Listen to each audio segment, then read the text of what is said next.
Allora chiedo scusa agli illustri relatori, può essere che alcune studentesse e studenti entrano al termine delle scuole aperte, perché oggi abbiamo anche questa attività, ecco, e quindi bene. Allora ci siamo, buongiorno intanto a tutti e a tutte. È un anno scolastico significativo, come tutti gli anni scolastici, però mi pare che dal punto di vista della formazione delle cittadine e dei cittadini consapevoli ci stiamo dando una serie di appuntamenti significativi. Allora, abbiamo avuto la possibilità, per chi ha voluto raggiungerci anche al pomeriggio, di incontrare Casarini. Abbiamo avuto l'incontro con la professoressa Foa sulla situazione in Palestina tra palestinesi e israeliti. Ecco, e l'appuntamento di fine ottobre è ormai una felice tradizione con gli amici di Vittorino Colombo, ai quali indirizzerei un applauso, perché in questi anni ci hanno costruito dei percorsi davvero significativi. Ecco, ed è sempre vero, qui abbiamo solo i trienni, non ci sono i bienni, anche perché i bienni non fanno più lezione il sabato. Abbiamo dovuto anche noi adeguarci a queste nuove richieste. Loro hanno scelto consapevolmente di mantenere il sabato perché acutamente hanno detto meglio distribuire i carichi piuttosto che avere, no? E quindi grazie anche per questo. Allora, per non ripeterci, sarà il carissimo Giancarlo a presentare gli illustri relatori e quindi io non faccio il doppione, io vi faccio un momento di motivazione. Ecco, la figura di Alcide De Gasperi, arriviamo, diciamo così, un anno in ritardo rispetto al 70° della morte, però vedete che insomma l'avevamo nel cuore e nella memoria. Chi è stato emergerà chiaramente questa mattina, ma so che avete fatto anche un lavoro di preparazione in classe. Uno statista influente, uno dei fondatori della Democrazia Cristiana e della Repubblica Italiana, ma anche uno dei fondatori dell'Unione Europea. E risale al 21 aprile del 1954 quel discorso pronunciato alla conferenza parlamentare europea di Parigi, bellissimo, no? L'incipit, la nostra patria Europa. Era anche un fervente cattolico e, come sapete, è in corso la causa di canonizzazione. Dal 1993 è proclamato servo di Dio, quindi alla pari quasi del nostro fondatore. Adesso il nostro fondatore è anche venerabile, è giusto mezzo passo più avanti, ma non è che siamo in gara, va bene, cioè, siamo lì. Santi comunque. La storia dette ragione a lui in un momento significativo. Nel 1952, ecco, mi è molto caro dire questo, perché guardate che nella storia di noi mazziani molto spesso siamo stati precursori dei tempi, perché abbiamo capito che erano degni di venerazione quelli che poi sono stati dichiarati santi. Parlo di Antonio Rosmini, ma che in una fase della loro vita sono stati guardati con sospetto dalla Chiesa. Don Mazza chiese ai suoi sacerdoti, studiosi eminenti come l'Angeleri di Antonio Rosmini, di mettere sotto chiave negli armadi i libri dell'amico di Manzoni, Rosmini, dicendo: ma io nulla di sbagliato trovo nell'ottimo Rosmini. È famosa questa frase di Don Mazza. Allora, anche Alcide De Gasperi nel 1952 attraversò un momento critico, perché si oppose per motivi morali, lui che era stato un antifascista convinto, a un'alleanza che comprendesse anche il movimento sociale italiano e il partito nazionale monarchico. Si trattava di garantire per Roma un sindaco che non fosse, quelle erano le paure del tempo, un comunista. Se mi verrà imposto dovrò chinare la testa, ma rinunzierò alla vita politica. e una volta ebbe a dire di sé: proprio a me, un povero cattolico della Valsugana, è toccato dire di no al Papa. E questo è un tema interessante, perché qualche volta per diventare santi bisogna avere il coraggio di dire di no alla Chiesa istituzione, e ve lo sta dicendo un prete, mi capite? Non uno che è contro la Chiesa, perché quando io ho scelto di diventare prete ho capito che non si può criticare se non si fa parte, ma bisogna conoscere per amare, e si ama solo ciò che si conosce. D'accordo? Allora, questo episodio, che non è l'unico, attesta la coerenza, la forza, l'affidabilità, l'altissima moralità di quest'uomo. È uno di quegli uomini, un po' come il nostro Presidente della Repubblica, che ci rendono orgogliosi di essere italiani. Non so se qualcuno di voi, perché adesso Rai Play consente di rivedere le cose fatte in passato, ma ha potuto guardare, io ve la consiglio, la fiction diretta da Liliana Cavani nel 2005, De Gasperi, l'uomo della speranza. Voi non eravate nati quando quella fiction è stata passata dalla Rai per la prima volta, però per una prima informazione complessiva, per una suggestione che spinga ad approfondire, ve la segnalo. Anche da quel programma televisivo, con tutti i limiti che una fiction, perché la fiction deve anche intrattenere, presenta, risulta evidente come De Gasperi sia un simbolo di democrazia, di libertà e, ripeto, di Unione Europea. Allora direi che oggi facciamo un omaggio tardivo ma dovuto alla memoria che speriamo possa essere per noi tutti ancora storia voluta e promossa, e non solo ricordo del passato. E ringrazio ancora gli amici di Vittorino.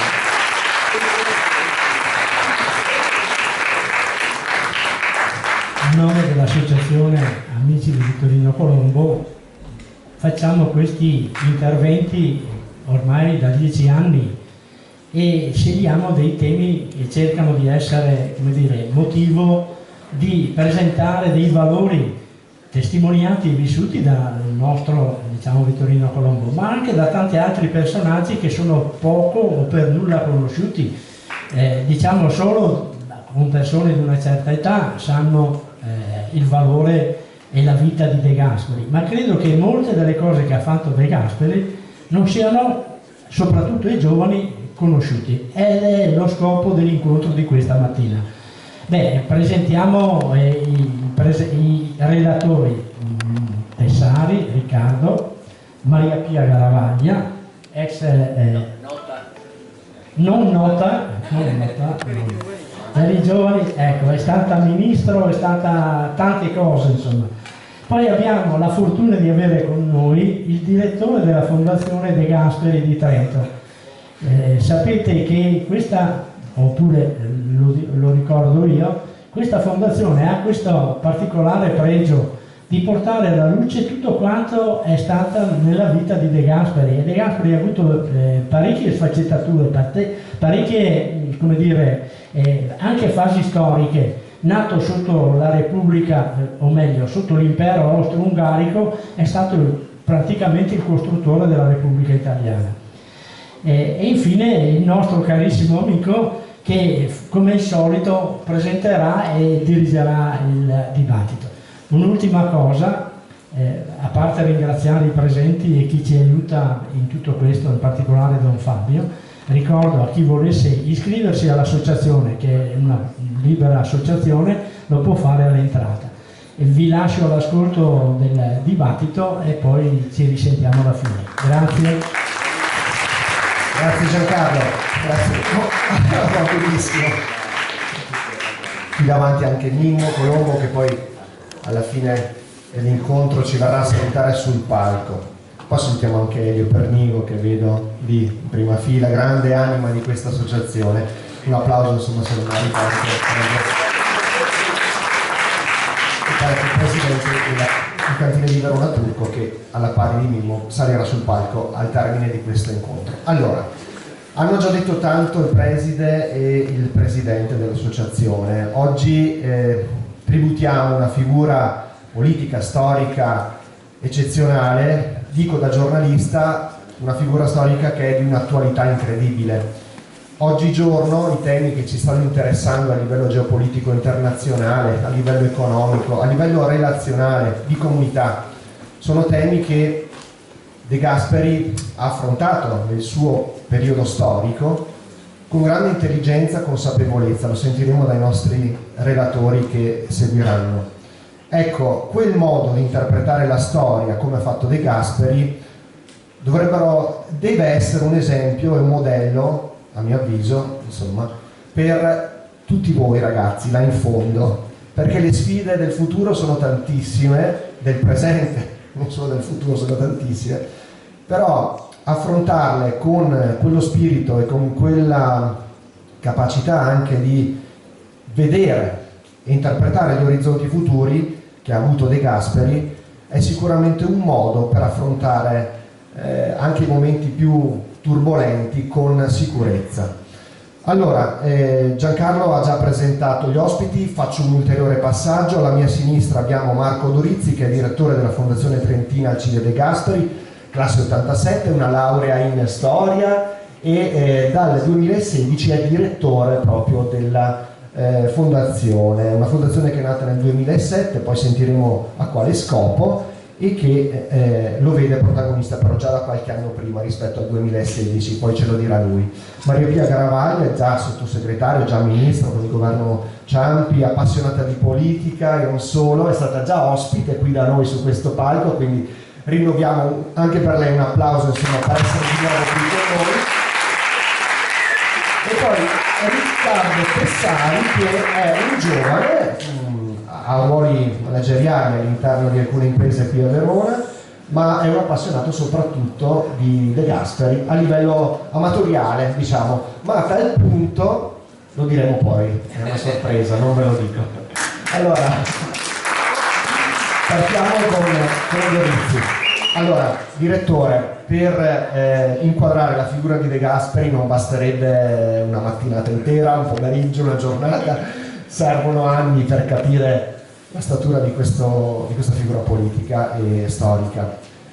Voi però, come ha già anticipato il presidente dell'associazione, tendete a suddividere innanzitutto 3 periodi storici che hanno caratterizzato De Gasperi, identificandoli come una sorta di 3 vite parallele e coincidenti per certi aspetti. Iniziamo a descrivere quindi la figura di De Gasperi con la sua conoscenza, chi meglio di lei, insomma, lo conosce, ecco, a una persona che, a un giovane, ai tanti giovani e ragazzi che sono seduti su questo palco e che magari di De Gasperi non sanno nulla se non quello che hanno potuto leggere sui libri. Le chiedo il microfono. Grazie. Grazie, e innanzitutto grazie per questo bell'invito, buongiorno a tutte e a tutti, e mi fa molto piacere poter essere qui a parlare con voi di questa figura che un po' accompagna le mie giornate ormai da molti anni.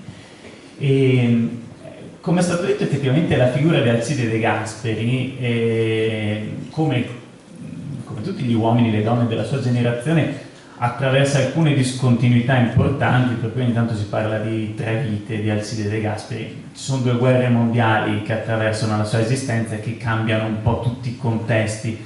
In realtà poi sono anche delle grandi linee di continuità, non è che tutto finisca e tutto ricominci. Provo a raccontarvi per 3 flash veloci questa biografia a partire da un dato. La nostra fondazione, quando nasce anche per gestire il museo che viene realizzato nella casa natale di Alcide De Gasperi. È un museo contemporaneo, non è la conservazione di un'antica dimora, la casa non aveva un particolare rilievo, ma perché parto da qua?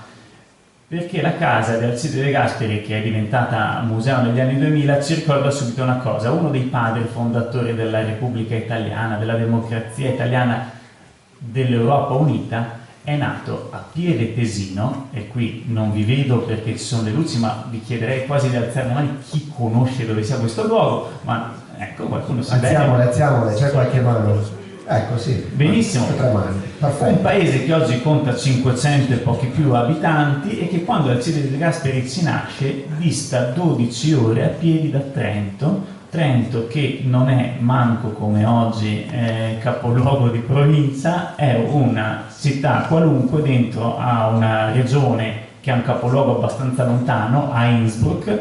Questa regione si chiama Land Tirol e fa parte dell'impero degli Asburgo, come è stato ricordato. E da Pieve Tesino all'Europa è già una bella lezione. Le grandi storie possono nascere ovunque e da ovunque possono iniziare.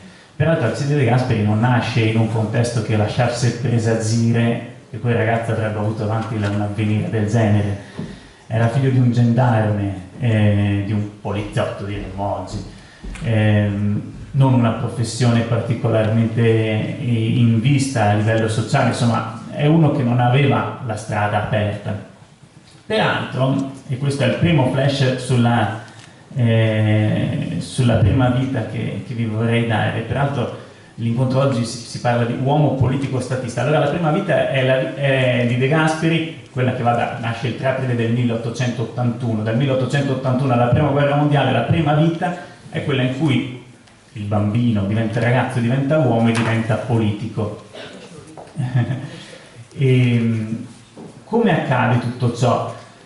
Alcide De Gasperi, per quello poco che sappiamo, inizia la sua esperienza di vita in maniera molto normale. Ha una fortuna che hanno tutti i trentini dell'epoca, e nell'impero degli Asburgo già dalla metà del Settecento la scuola era obbligatoria fino al 14° anno d'età, a prescindere dal livello sociale, dalla classe, per cui tutti vanno a studiare nella propria lingua madre. Tenete conto che i trentini erano considerati gli italiani d'Austria, i trentini e i triestini erano il 2% della popolazione dell'impero, parlavano lingua italiana e studiavano in scuole in lingua italiana, su libri di testo in lingua italiana stampati a Vienna, che invece non è italiana come città, come ben sapete. E De Gasperi peregrina per le valli del Trentino perché il padre viene spostato da una sede all'altra. A un certo punto, e questo è il nocciolo della questione di questa prima vita che vorrei raccontarvi, arriva a studiare a Trento. Anche lui è un po' come fosse al Don Mazzo, arriva al Collegio Principesco Vescovile di Trento. E lì questo ragazzo timido, di cui sapevamo pochissimo, ha una svolta nella sua vita. Era arrivato a Trento, lo ricorda lui stesso in un testo, con un mandato chiaro dalla famiglia, quello di starsene buono buono, tranquillo tranquillo, di non sbattere né a destra né a sinistra, così sarebbe arrivato lontano lontano. Santa mamma Prudenza, ascoltiamola e non facciamo guai. E De Gasperi fa così all'inizio, se ne sta lì buono buono, ma la Trento in cui arriva, per quanto sia una città un po' insignificante, un po' grigia di provincia, in quegli anni vive invece una fase abbastanza vivace, perché nell'impero degli Asburgo è arrivato il suffragio universale maschile, per cui anche il popolo è chiamato a votare e si sta iniziando a organizzare il consenso. E De Gasperi nota che Trento è messa a rumore, scrive, ci sono adunanze, nelle piazze si parla, si dibatte. Lui all'inizio se ne sta però in disparte perché così gli hanno detto di fare, finché non arriva un momento, e siamo proprio alla fine del secolo, 1899, in cui c'è un congresso dei cattolici che fanno a Pergine, un paese vicino a Trento, che dice minaccia di far troppo rumore perché io non vado almeno a curiosare, è la curiosità che lo porta. Ma mi faccio un proposito, terrò le mani in saccoccia, che nessuno pensi che io c'entro qualcosa per davvero, non mi metto ad applaudire, me ne sto lì a guardare. Va, ascolta e poi annota. Dice, però sono più moderni di quello che pensassi questi cattolici. Il secondo intervento gli piace meno, il terzo invece gli piace tantissimo. Segue tutta una giornata di incontri finché a un certo punto non annota, e a un certo punto mi trovai con la destra nella sinistra calde dal tanto battimani che ci avevo fatto. E da quel punto in avanti dice, se qualcuno fosse anche il mio primo amico avesse sostenuto che io con quella primavera non c'avevo nulla a che fare, gli avrei ricacciato in gola la menzogna. Insomma, La vita di De Gasperi ci dice questo: un ragazzo che non aveva lo stigma del leader politico in fronte da quando è nato, a un certo punto scopre la partecipazione come? Vedendo altre persone che partecipano. La prima lezione della sua vita, se vogliamo, è che la partecipazione, oggi ci diciamo ma perché la gente non partecipa, la gente non va a votare, la partecipazione, che è la partecipazione? De Gasperi non nasce dal nulla, ma nasce da una comunità che si mobilita. Lui non è il primo a mobilitarsi, ma nella mobilitazione degli altri a un certo punto si raccolgono risorse, anche risorse che a un certo punto andranno lontane. E a guidare poi questa mobilitazione ci sono dei bravi maestri, spero che anche voi ne incontriate nella vita. Il bravo maestro Alcide De Gasperi è un sacerdote che diventerà vescovo di Trento, Celestino Endrici, che gli lascia una lezione che De Gasperi scriverà nel 1934, più di 30 anni dopo averla sentita, in una fase difficile della sua vita, mentre tutto gli sta girando male, e la scriverà ricordandola come se la sentisse in quel momento. Dice: ribadita con logica misurabile, col battito del pugno sul tavolo per scadenzarla. La lezione era questa, è attualissima secondo me: avere carattere, mostrare carattere, difendere il proprio carattere. Era una lezione che scuoteva la coscienza, che diceva al giovane: su, punta i piedi, Dio ti ha fatto persona libera e responsabile, non seguire pecorilmente come una pecora il gregge dei più, ma sii tu tutto d'un pezzo e battiti come puoi e con tutte le tue forze per la causa del bene. E qualche riga sotto De Gasperi precisa: la causa del bene, bisogna aggiungerci però un aggettivo: il bene è bene per davvero se è bene pubblico. Se il bene è solo mio, quello diventa privilegio, diventa interesse personale. La causa del bene sarà la stella polare che guida la sua vita. Quella generazione lì che impara a partecipare guardandosi intorno viene anche orientata dai bravi maestri verso questi obiettivi. Il bene comune può essere l'obiettivo su cui costruire una vita. Non gli viene detto fai successo, cerca di fare tanti soldi, l'obiettivo è avere la casetta al mare, la casetta in montagna, una bella casa dove stare. No, l'obiettivo è dare il tuo contributo con quello che hai per il bene comune. E De Gasperi la sua vita la costruisce così, e questo sarà un modo per andare lontano. Veloce.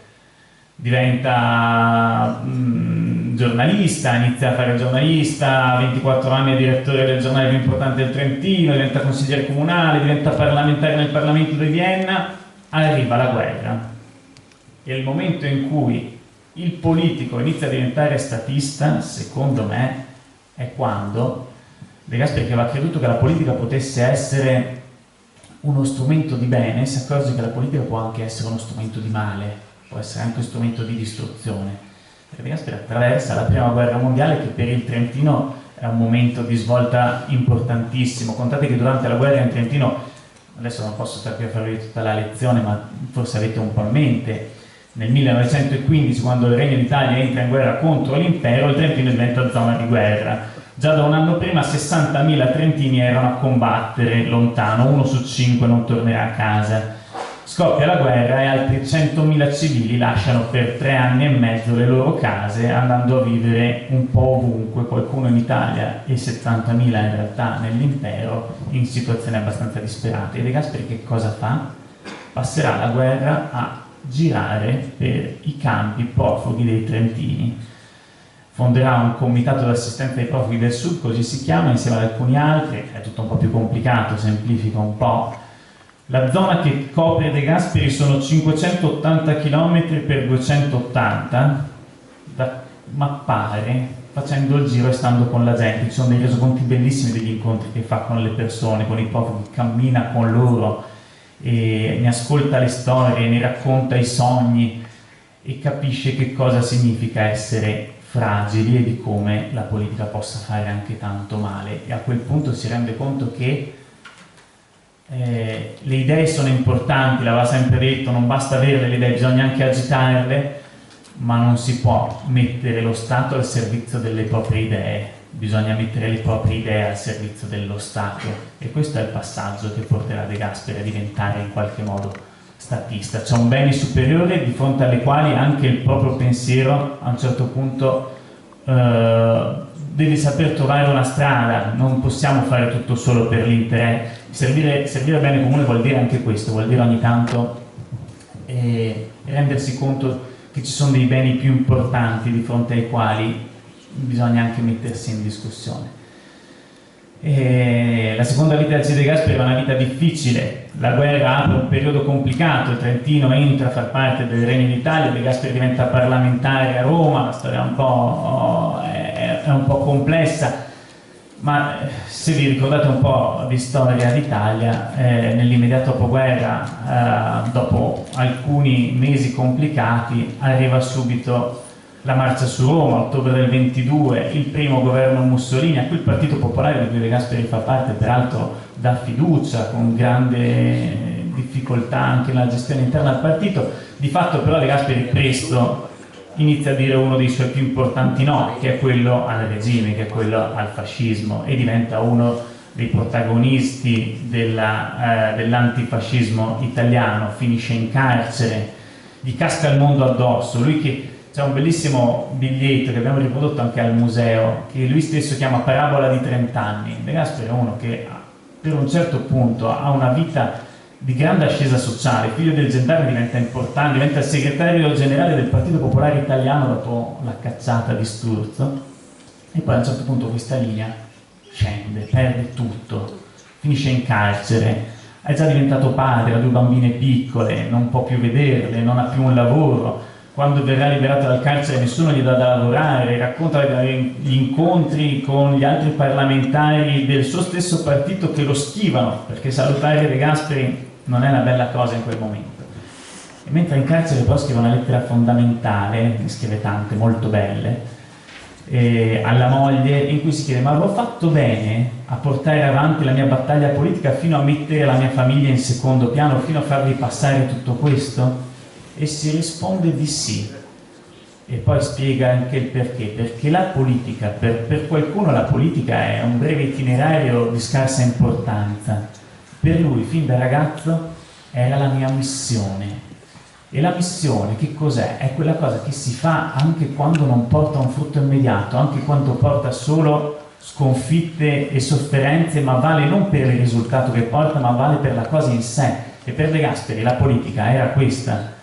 Non valeva solo quando poteva salire su un palco e farsi applaudire, valeva anche e soprattutto quando si trattava di farla senza avere un risultato in mano, finendo in carcere, rovinandosi la vita.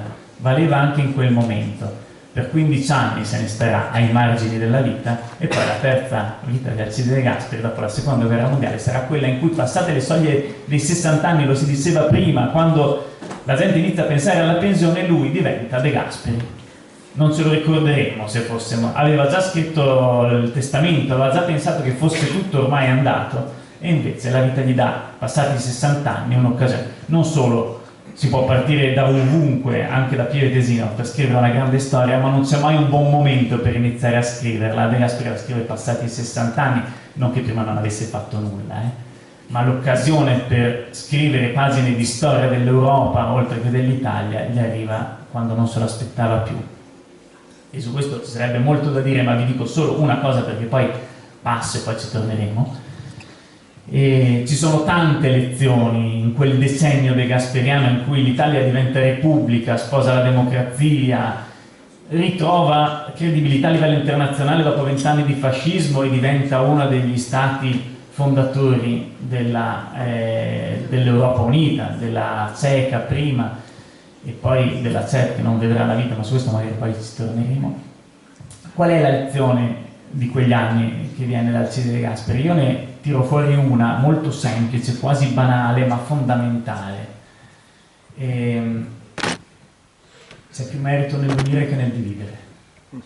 De Gasperi riesce a tenere insieme, con una fatica immonda, un paese diviso, un partito anche che inizia a dividersi, che aveva fondato e che a un certo punto poi un po' gli si rivolterà anche contro, ma vede in questo sforzo del tenere insieme il vero senso del fare politica, che non significa abdicare alle proprie idee, mai, ma significa essere capaci di vedere oltre a ciò che divide quello che può unire e lì iniziare a costruire.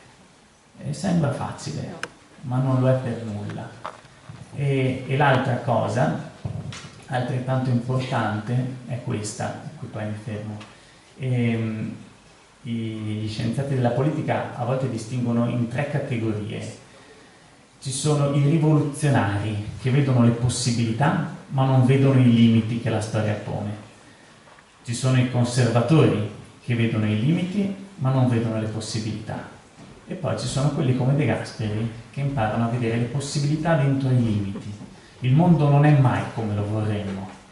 Un filosofo che De Gasperi non amava l'ha detto in un modo molto bello, è Nietzsche, e dice: chi vuole lavare il mondo deve imparare a farlo con l'acqua sporca.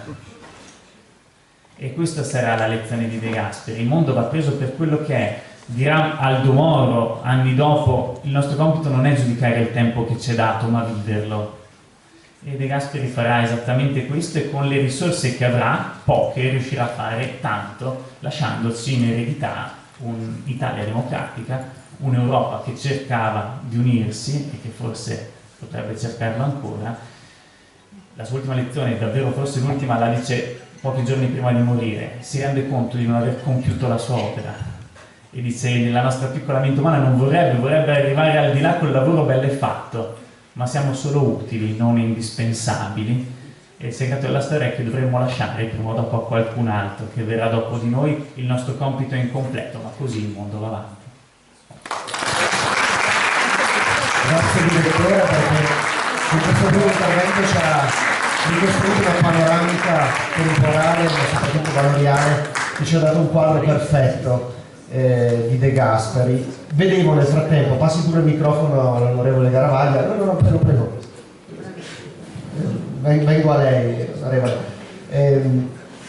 la vedevo annuire, la vedevo prendere anche degli appunti, stimolata dalle parole del direttore. Insomma, non mi permetto di darle degli spunti per indirizzare il suo primo saluto. Le dico soltanto: si è parlato di bene comune, la politica dovrebbe tendere al bene comune. Potrebbe essere anche una banalità ciò che dico, però non è così nella maggior parte dei casi. Sarebbe bello se fosse una banalità. Ecco, partiamo da qui, nel senso: che ruolo dovrebbe avere la politica alla luce anche dell'insegnamento di De Gasperi? Lei che ha fatto politica a livelli altissimi, insomma è stato ministro, per cui parliamo del De Gasperi politico e in particolare anche dell'aspetto finale della sua vita, della terza vita. Ha contribuito a costruire la Repubblica, a ricostruire un paese dopo la seconda guerra mondiale che era in ginocchio, che usciva da un periodo buio, nefasto con il fascismo, quindi c'era bisogno di orientarsi anche spiritualmente, politicamente. Ecco. Prego, le do il microfono. Penso Grazie, ce l'avevo già, era già acceso e quindi prima non applaudivo con voi, perché se avessi applaudito con il microfono in mano avrei creato difficoltà alla regia. Grazie ai ragazzi che sono in regia, complimenti. Grazie. È una visione utopica quella di De Gasperi, di costruire una politica per il bene comune, oppure? Ma una volta, ricordando De Gasperi da parte di Kohl a Trento, Kohl ha detto che senza utopia non si fa politica. Quindi anche se De Gasperi non l'ha mai esplicitata così, era in una storia, perché è difficile dire che Adenauer non fosse di una storia simile a quella di De Gasperi. Quindi grazie dell'invito, perché io amo moltissimo parlare ai giovani, da vecchia professoressa. Grazie a voi che avete già fatto Casarini, avete già fatto Foà. Quindi se avete già interloquito con queste persone, oggi è quasi un coronamento, se voi lo consentite, perché vorrei lasciarvi qualche ricordo del fatto che vale la pena fare politica. Vale la pena fare politica. Ognuna delle persone che avete lì vicino, quelli che sono in strada, quelli che sono altrove, sono proprio come noi. Abbiamo riscoperto per vie traverse, attraverso più la Chiesa che attraverso la politica, che la fraternità è davvero fraternità. E quindi non ci sto a disinteressare di chi è come me. E vorrebbe anche che insieme facessimo qualche cosa. La politica è fare qualche cosa insieme. E per far che? De Gasperi per me è sempre stato una ispirazione, perché ho avuto la fortuna di avere chi l'aveva conosciuto e quindi ne ha parlato. Intanto le idee proprie non sono messe in condizione di usare lo Stato e le istituzioni per me. Come modernino questo concetto? La figlia, Maria Romana, era segretaria del papà e non prendeva lo stipendio, perché De Gasperi riteneva che 2 stipendi a carico dello Stato, cioè delle tasse degli italiani, non potessero gravare nella stessa famiglia. Avete in mente adesso che sono fratelli, sorelle, cognati, parenti che hanno tutti i posti nelle istituzioni e le loro idee sono a servizio dello Stato o lo Stato al loro servizio. De Gasperi amava così tanto l'unità per fare che il paese non si separasse in anni in cui sarebbe stato facile tornare indietro. Al suo partito, alla Democrazia Cristiana, diceva: non ce la faremo a fare tutto da soli, occorre che, prendete nota, occorre che alla necessaria solidarietà fra le forze antifasciste sacrifichiamo qualche nostra esigenza.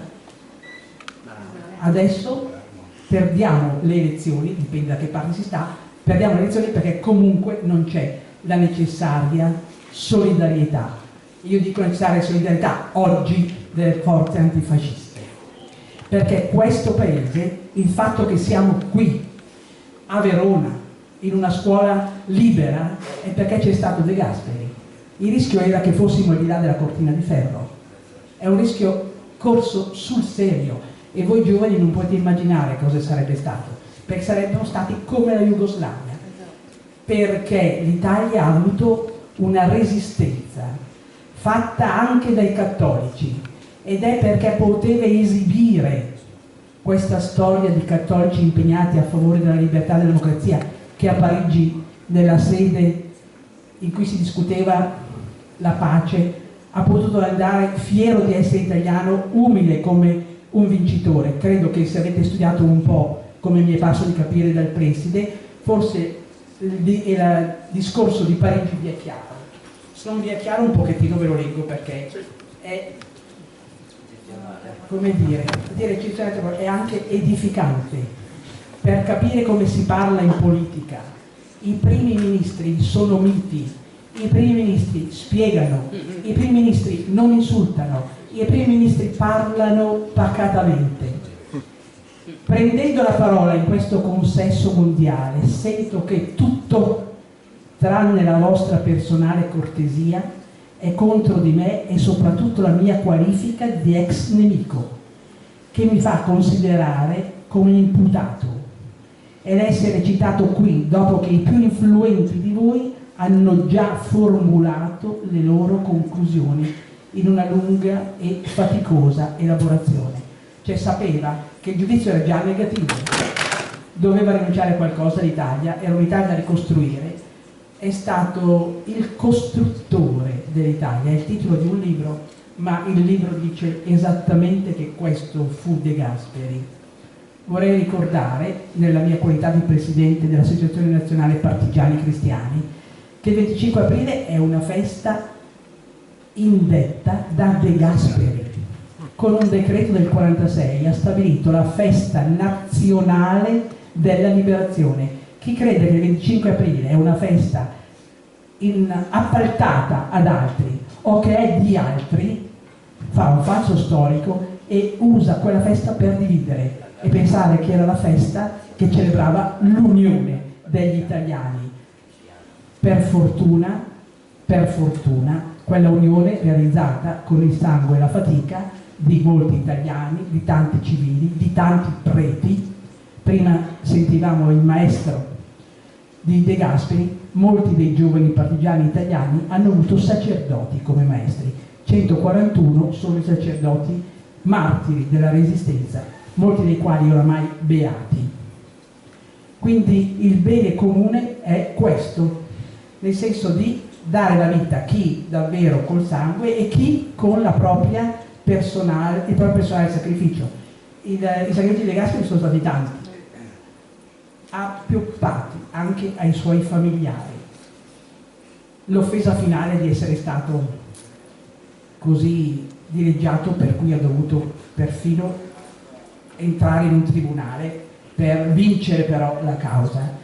Ma il mio maestro Marcora, il capo della mia corrente politica della base, ricorda che quando De Gasperi era nel Palazzo di Giustizia a Milano era là solo su una panchina, e allora ha mandato lui dei giovani a fargli compagnia, perché c'è anche l'isolamento finale. Accade spesso, forse è accaduto anche a Mazza, non lo so, accade spesso che i fondatori siano alla fine abbandonati, se non traditi dai loro successori. Allora il De Gasperi, che io vorrei che i ragazzi imparassero a conoscere di più perché se ne innamorerebbero, è il De Gasperi che si è incominciato a 60 anni, appartiene come nascita al 1800, in realtà è del terzo millennio, perché l'unità è esattamente il contrario della guerra. E lui, uomo di confine, prima sotto l'Austria, poi italiano, e che grande italiano. Adenauer, tedesco, la nazione che aveva incominciato la guerra. Schumann, un francese che veniva dall'Alsazia, il paese della guerra contro la Francia. Bene, 3 cattolici, 3 che parlavano la stessa lingua, che vuol dire molto, hanno pensato che per non fare più le guerre per i confini, altro che difendere i confini, non fare più le guerre per i confini voleva dire una grande patria fatta anche da piccole patrie, l'Europa. È stato un grande sogno. Schumann nel suo grande discorso aveva detto che si sarebbe fatta gradualmente. Oggi, se ci fosse stata la difesa europea, la CED, Comunità Europea di Difesa, quello che stiamo verificando non si sarebbe verificato. Ma i nazionalismi, anche allora, era meglio il governo da solo della Francia contro tutti? Cosa avrebbe fatto la Francia da sola contro tutti? È stata la Francia a dire di no alla CED. Ogni tanto i francesi qualcosa di guaio combina. Per cui pensate, nel 1952-53 è morto con il dolore di non averla vista. Cosa voleva dire la comunità di difesa? Sarebbe stato un continente patria di oltre 400.000 abitanti, con il PIL più alto del mondo, con una concezione della società, una società solidale, il welfare europea che è diversificato nei vari paesi, ma c'è la cultura del welfare. Non c'era nessun altro grande paese al mondo, non certo nella Cina né la Russia, ma non c'era neanche gli Stati Uniti. Pensate alla sanità, al sociale degli Stati Uniti. Cioè abbiamo questo paese, questa Italia, frutto di quell'uomo, di un uomo che poi ha messo insieme tutti gli altri. È riuscito, per pacificare il paese, a fare l'amnistia a gente che l'aveva messo in carcere, l'amnistia anche per i molti post liberazione che si sono dedicati alle vendette familiari, personali, cioè ha costruito attraverso l'unità una specie di perdono sociale che ha unito di più, e il perdono è esattamente l'antidoto alle guerre. Oggi quella unità nel nostro paese non riescono a farla nemmeno all'interno degli stessi partiti. Quindi è una lezione che va ripresa, tocca a voi giovani, tocca a voi che tra l'altro conoscete il mondo, ormai andate dappertutto, si parla della generazione Erasmus, ma per Erasmus siete voi che parlate diverse lingue, siete capaci di intendervi con i social. Abbiamo bisogno di voi che facciate politica, perché sarà la valorizzazione della vostra intelligenza, delle vostre competenze. Se voi sarete i politici di domani su cui io conto, siete quelli che tirate sul telefono, il telefonino, e parlerete con un vostro pari. La pace si fa così, parlandosi, non litigando come sta accadendo in questo periodo. Quindi la pace che De Gasperi ha portato all'interno del nostro paese è il bene più grande per costruire il bene comune. Se non si è pacificati, non si è portatori di pace. Giovani, non pacifisti. Il Vangelo dice beati gli operatori di pace, perché conquisteranno la terra, perché l'operatore è quello che pensa e che poi fa, il pacifista è quello che predica e non fa. Io proprio vi auguro di cuore di essere operatori di pace, perché renderete migliore, oramai non so più la nostra piccola patria, renderete migliore il mondo intero. Grazie. Vorrei tornare da lei tra poco, tra l'altro il suo impegno da Presidente dell'Associazione Nazionale Partigiani Cristiani l'ha portata anche a lanciare una petizione l'anno scorso per intitolare la sala congressi dell'Eura da Alcide De Gasperi, e è arrivata questa... Palazzo Congressi, che è una costruzione fascista, bella. Riccardo passa il microfono a tu. Forse lo conoscete dalle immagini perché certo. Piacentini è un grande architetto. Il Palazzo dei Congressi di Roma all'Euro, con una mia petizione che ha avuto un grande successo. Io sono stato il fuocherellino, poi seguì Grande Fiamma, come dice Dante, con 15.000 firme, tutta l'assemblea del Campidoglio, quindi destra, centro, chiunque in Campidoglio ha votato a favore, in Parlamento lo stesso, toccava al Ministro del Tesoro, Giorgetti, che è un socio dell'Euro, dire di sì dopo tanta unanimità, ha detto di sì anche lui, per cui è curioso il contrappasso che il Palazzo dei Congressi a Roma è dedicato ad Alcide De Gasperi. E merito Garavaglia per aver lanciato quel fuocherellino. Riccardo Tessari, allora abbiamo voluto la testimonianza anche di un giovane animato dallo spirito di De Gasperi, a tal punto, lo diciamo, Riccardo, e questa è una sorpresa, ha avuto un bambino 1 anno e mezzo fa e l'ha chiamato Tommaso Alcide in onore di De Gasperi, insomma. Quindi un omaggio che si rispecchia appunto anche nel bene più prezioso come quello di un figlio. Riccardo, nasce spontaneo chiedere, no, dove nasce questa non solo curiosità, ma questa passione che ti ha animato, ti do del tu perché ci conosciamo anche per questioni lavorative, insomma, a tal punto da renderti impegnato anche nell'ambiente diocesano, sei impegnato su più fronti, Fondazione Toniolo, ADO, eccetera, e a stabilire dei punti fermi nella tua vita che sono condizionati, in senso positivo ovviamente, dalla figura di questo statista, politico, giornalista. Grazie Matteo, grazie a tutti. Sì, per me è un'emozione parlare dopo chi mi ha preceduto, nel senso che ho molti meno titoli per parlare di Alcide De Gasperi, se non un affetto e una passione che ormai mi accompagna da diverso tempo. Poi la definizione di giovane, insomma, è interessante perché, riflettevo prima, io ho il doppio dell'età della maggior parte di questa sala, insomma, però sono ancora ascrivibile, diciamo, a quella categoria. Diciamo l'età, 32 anni. 32, se non sai, 32 anni. Io scopro De Gasperi attraverso questo libro, l'ho portato perché per me è sacro, questo libro è in casa mia in un luogo che è quasi una nicchia, e lo scopro. Questo è un libro di una collana di Famiglia Cristiana.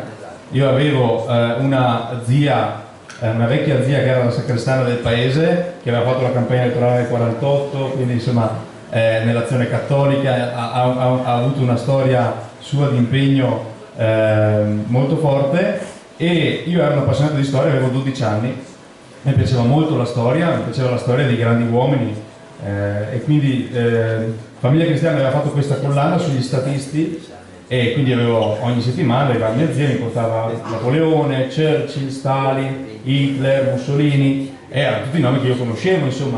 A un certo punto mi arriva il libro di De Gasperi e io De Gasperi non lo conoscevo, a scuola nessuno me ne aveva parlato, e gli faccio: ma scusami, ma tutti gli altri li conoscevo, questo no?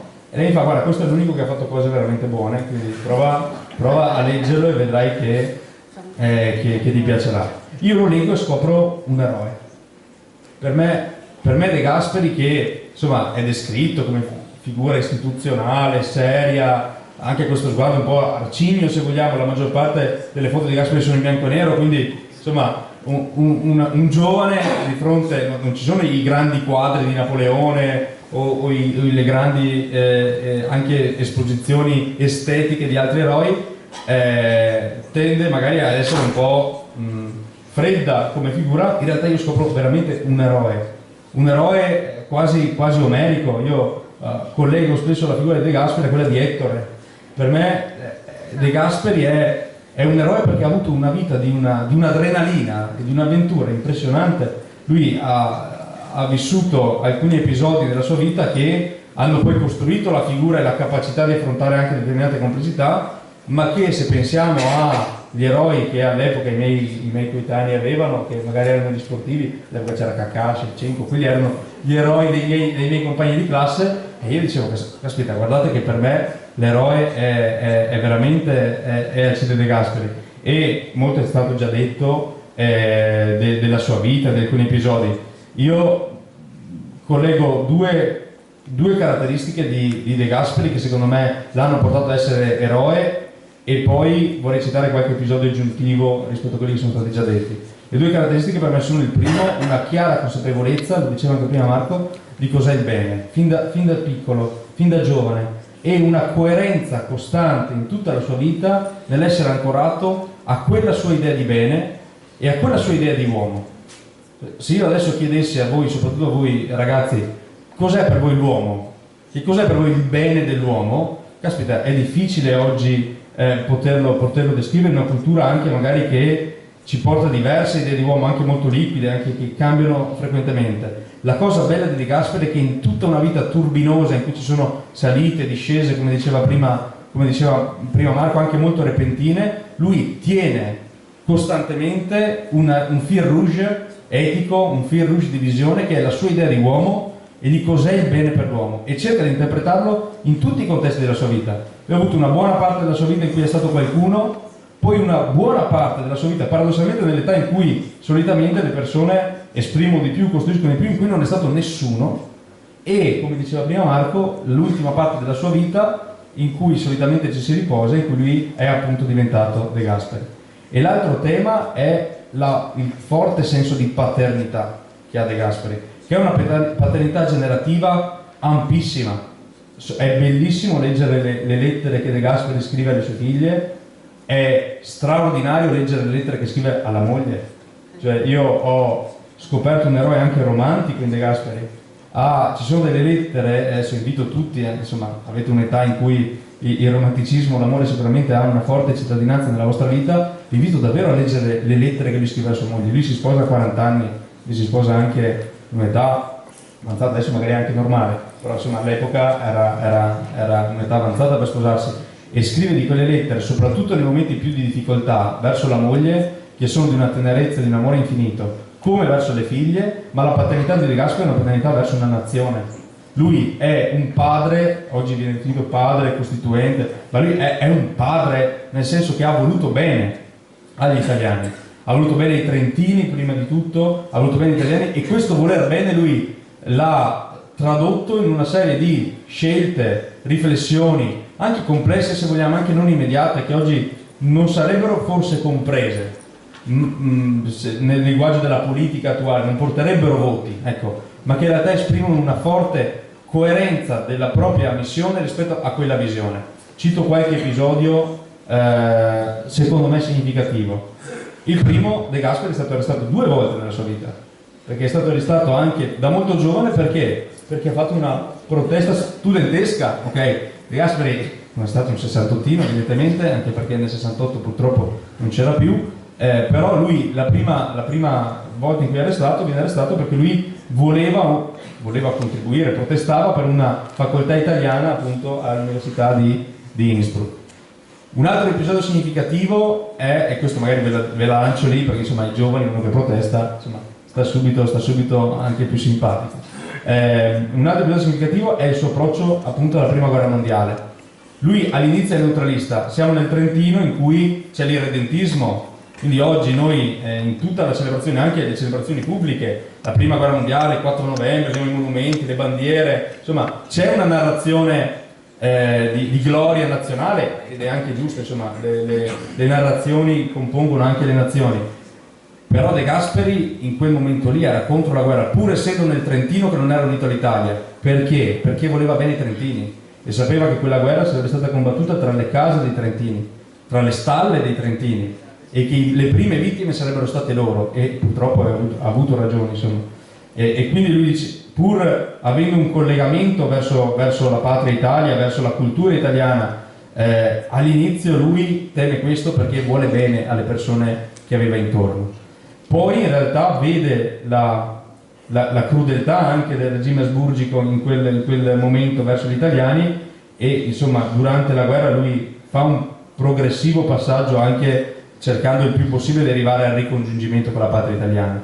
Però ecco, capite che oggi noi gli eroi, insomma, in quel contesto sono i D'Annunzio, i Battisti, che avevano una visione molto netta, molto chiara.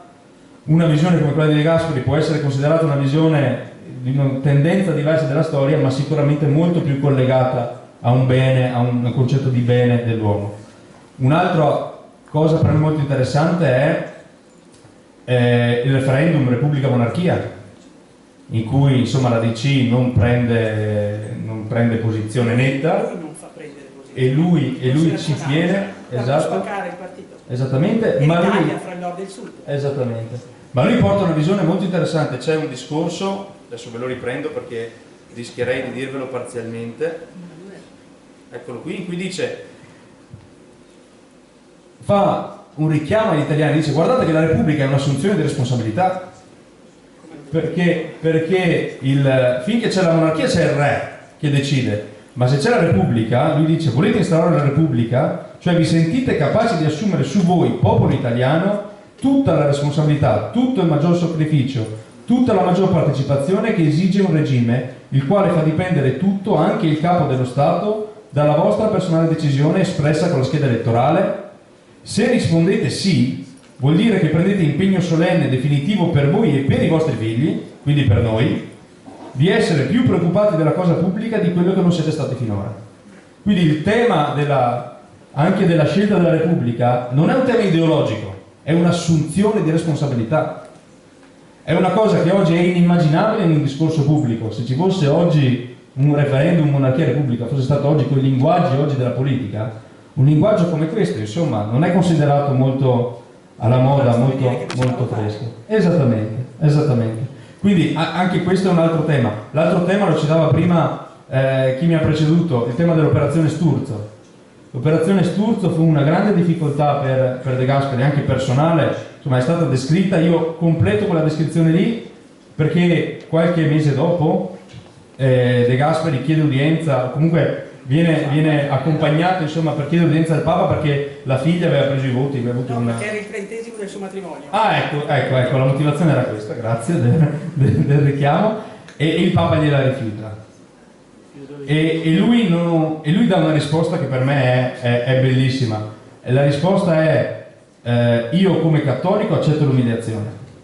Quindi lui ovviamente si ricollega, insomma, proprio io cattolico, povero cattolico della Valsugana, mi è toccato dire al Papa: io come cattolico accetto l'umiliazione, ma come Presidente del Consiglio io devo far notare che adesso la citazione non la ricordo bene, ma lo rivendica il Papa, un tema di dignità della politica, del politico laico, che la figura istituzionale di Presidente del Consiglio non meritava, questo tipo di trattamento. Anche questo per me, la fede, la spiritualità, il legame di De Gasperi con la Chiesa è innegabile, ma ha un coraggio e una capacità di presa di posizione molto, molto importante. E chiudo questo primo intervento citando l'ultimo tema, insomma, che è stato il tema con cui si è chiusa anche, se vogliamo, con una discesa la vita di De Gasperi. De Gasperi nel 1953 si dimette sostanzialmente. Si dimette perché? Perché lui a un certo punto fa una battaglia che uno direbbe: ma perché De Gasperi alla fine fa una battaglia così tecnica? La legge truffa, come l'hanno chiamato i suoi avversari, era una legge che mirava a dare maggior governabilità all'Italia e collegarla, esatto, collegandola però a una coalizione, quindi collegandola a una pluralità di forze antifasciste. Lui per un soffio perde le elezioni, non prende il premio di maggioranza ed è costretto a farsi da parte. E anche quella battaglia lì, che potrebbe essere considerata poco di moda, poco comprensibile, eccetera, ma lui la faceva perché? Perché aveva compreso che per esercitare quella responsabilità repubblicana che gli italiani si erano assunti votando a referendum, serviva anche darsi delle regole del gioco, che fossero regole del gioco che preservassero la pluralità e la complessità culturale italiana. Quindi ecco, e chiudo davvero, quella visione del bene dell'uomo, lui la traduce in una serie di episodi nella sua vita, in una serie di soluzioni anche politiche che hanno un fil rouge completamente coerente e, ripeto, per me eroico e di grande ispirazione. Grazie Riccardo. Torniamo dal direttore Odorizzi. Insomma, è stato detto tanto, è stato ricordato tanto. Io ricorderei anche che, essendo a Verona, De Gasperi ebbe un rapporto fraterno con Guido Bonella, più volte ministro veronese, chiaramente una figura istituzionalmente parlando tra quelle apicali, insomma, che il nostro territorio è riuscito ad esprimere nel corso della storia. Primo presidente dell'ordine dei giornalisti, quindi tra l'altro ecco, anche per quello. Anche con Ella, quindi un rapporto fraterno tra di loro. Dicevamo, direttore, abbiamo parlato di bene comune, abbiamo parlato di Europa, sono democrazia, necessità anche di in qualche modo giustizia sociale, sono temi, dicevo in premessa io, no? Dando là questa mattinata, che sono temi di estrema attualità, cioè voi quando attraverso la fondazione parlate ai giovani, fate tanti incontri, invitate i ragazzi a vedere i luoghi, a conoscere gli iscritti. Tra l'altro vi invito ad andare proprio sul sito della Fondazione Trentina Alcide De Gasperi, dove sono riportati anche diversi documenti proprio per approfondire la conoscenza di questo personaggio. E ecco, riconosce anche lei chiaramente questo elemento di grandissima attualità e di necessità, perché dovremmo averne bisogno di alcuni pilastri, no? Anche De Gasperi ha portato avanti nella propria vita. Questa assunzione di responsabilità di cui parlava Riccardo, secondo me non l'abbiamo ancora capita a distanza di decenni come italiani. Allora, sicuramente l'attività che noi svolgiamo quotidianamente è questo, non è tanto raccontare.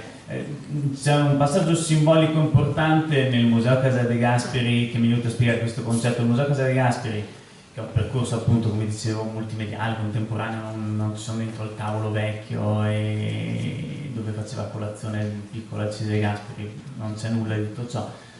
Non si conclude, avremmo potuto concludere il museo con l'ultimo viaggio di De Gasperi, che è commovementissimo, anche questo è un aneddoto interessante. De Gasperi quando muore gli fanno 3 funerali, peraltro, per essere sicuri che fosse morto. A Borgo Valsugana, nel suo paese, poi a Trento, e poi il feretro viene messo su un treno che attraversa l'Italia e va a Roma, dove gli viene fatto l'ultimo funerale in pompa magna.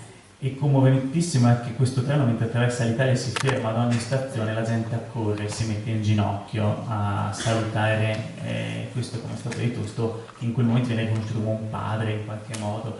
Poteva essere un finale epico, invece il museo si conclude con la stanza natale di Alcide De Gasperi, che sta lì alla fine a dire: non vi stiamo raccontando una storia che è morta insieme ad Alcide De Gasperi, ma vi stiamo raccontando una storia che nasce ogni volta che viene raccontata e che nel raccontarla fa nascere qualcosa, fa nascere la volontà che le idee, che i valori, che le passioni che hanno animato quell'uomo possono travasarsi in qualcun altro. Se no non ci interesserebbe, a me non mi interesserebbe raccontare De Gasperi se non fossi convinto che nella vita di De Gasperi ognuno può trovare qualcosa di sé, e il nostro tempo può trovare tanto nella vicenda di Alcide De Gasperi.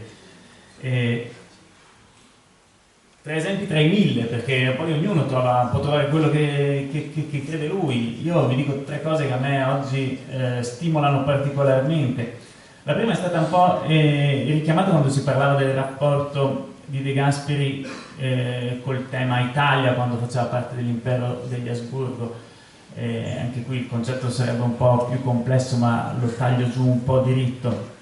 De Gasperi, culturalmente italiano, lingua italiana, dentro alla monarchia degli Asburgo, non fu mai un nazionalista, perché non vedeva la necessità della sovrapposizione tra Stato e nazione. Si può essere italiani in tanti modi diversi senza necessità di chiudersi, e soprattutto coniò un concetto, la coscienza nazionale positiva, Che vuol dire questo? Va benissimo, e questo mi sembra molto attuale in un momento in cui il mondo grida America first, prima noi, prima loro, prima quegli altri.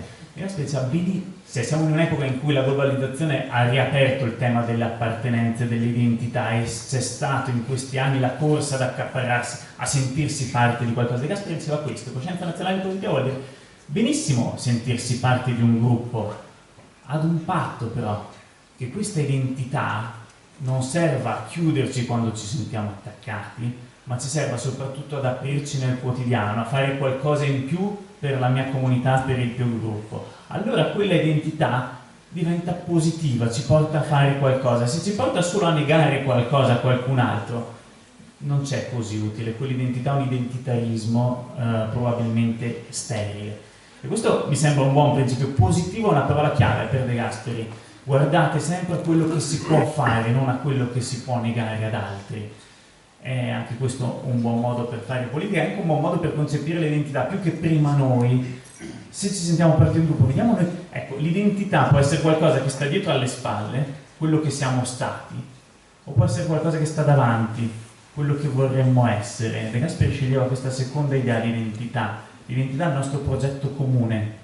Non è solo un'eredità da conservare e difendere coi denti, quello rischia di creare un mondo come il Novecento, un mondo di guerre fratricide. E un secondo elemento più esistenziale dell'attualità di De Gasperi.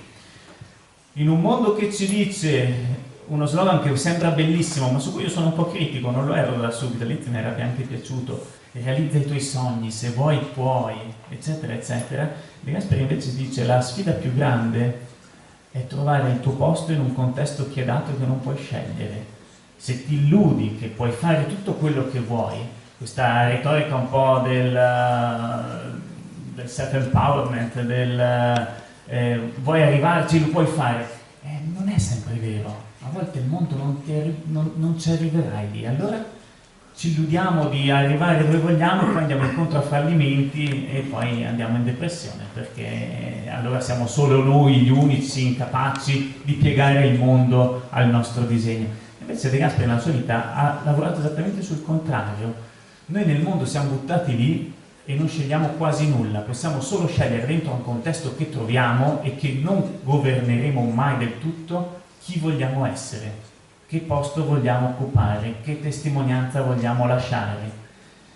E tutto sommato questo modo di vedere la vita, dal mio punto di vista, lo trovo anche molto più liberatorio. Non dipende tutto da noi. Qualcosa sì, però, le nostre scelte. Concentriamoci su quelle. Anche qui entra nel tema pacifismo versus operatori di pace.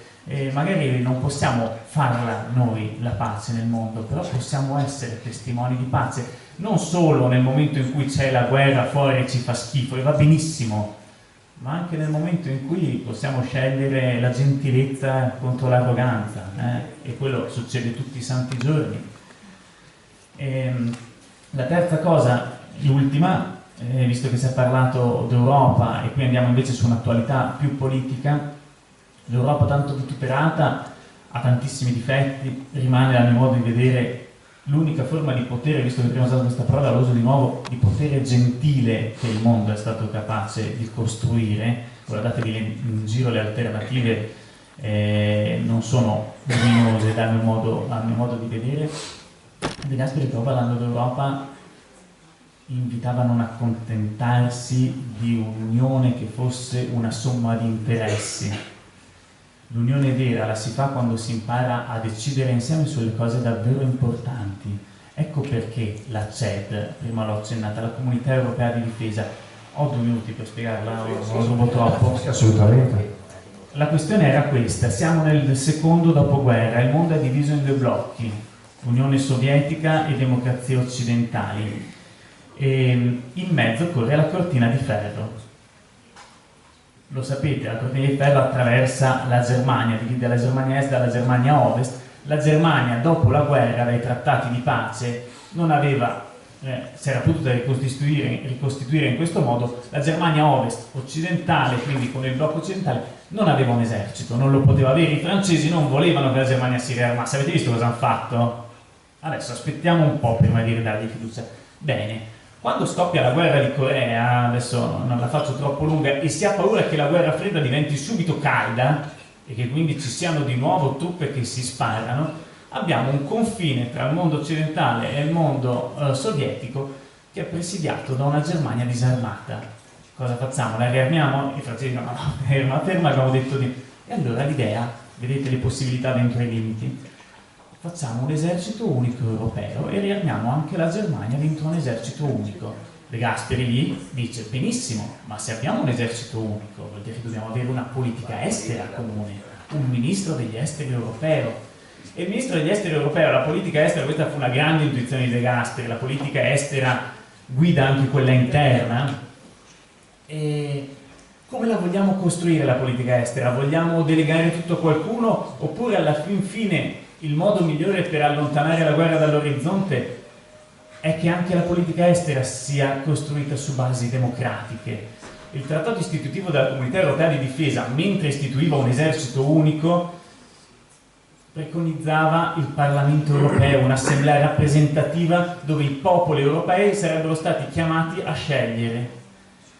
E voi sapete che il Parlamento europeo poi ci sarà, ma verrà eletto solo 20 anni dopo rispetto, anzi qualcosa di più rispetto agli anni in cui parla Alcide De Gasperi. Per cui vedete, da un'esigenza pratica si arrivava a dare una forma politica. Questa sarà la grande idea di De Gasperi, fallita nella storia e poi recuperata tempo dopo. Non solo mettiamo insieme gli interessi, ma mettiamo insieme le volontà, il progetto di futuro, le aspirazioni che vengono dal basso, che vengono dalle genti europee. E in questo modo non costruiamo una politica estera che è fatta, che è quello che abbiamo adesso, degli interessi degli stati, che poi nel Consiglio dell'Unione Europea basta uno Stato a bloccare tutto. E capite che, adesso parlando concretamente, basta che Putin si compra l'Ungheria e abbiamo salutato ogni progetto di intervenire collettivamente. E divisi siamo deboli, siamo insignificanti. Questo De Gasperi diceva anche il suo partito: solo se siamo uniti siamo forti, e solo se siamo forti siamo liberi.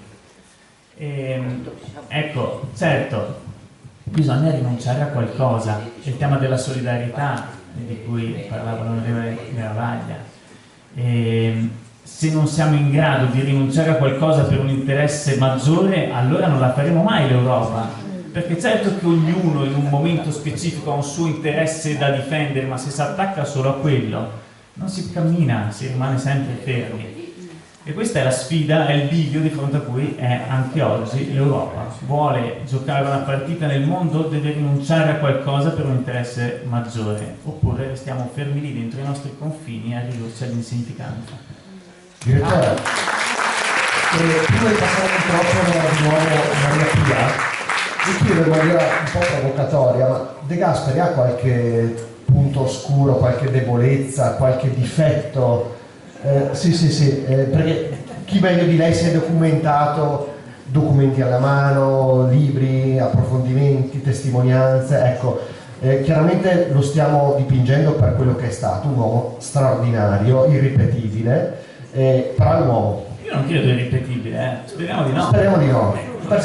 Però irripetibile perché in quel momento storico magari, però sì, chiaramente... come ognuno di noi è irripetibile. Però è stato un uomo, no? È stato un uomo, quindi ha visto nella sua storia personale, politica, professionale, dei momenti non di difficoltà, perché abbiamo capito ci sono stati, ma dei momenti in cui lui ha avuto delle debolezze o non ha, diciamo così, interpretato quei momenti con quell'aurea che insomma lo contraddistingue, no? Di cui abbiamo parlato fino a questo momento. È una domanda giusta, perché uno dei rischi che si corrono nel raccontare De Gasperi è da un lato di idealizzarlo e di renderlo qualcosa di così lontano, inavvicinabile, che non ci ispira neanche più, perché vabbè, ok, se lui le ha fatte tutte giuste, che cosa ha da dirci? Noi non le facciamo tutte giuste mai, nessuno di noi.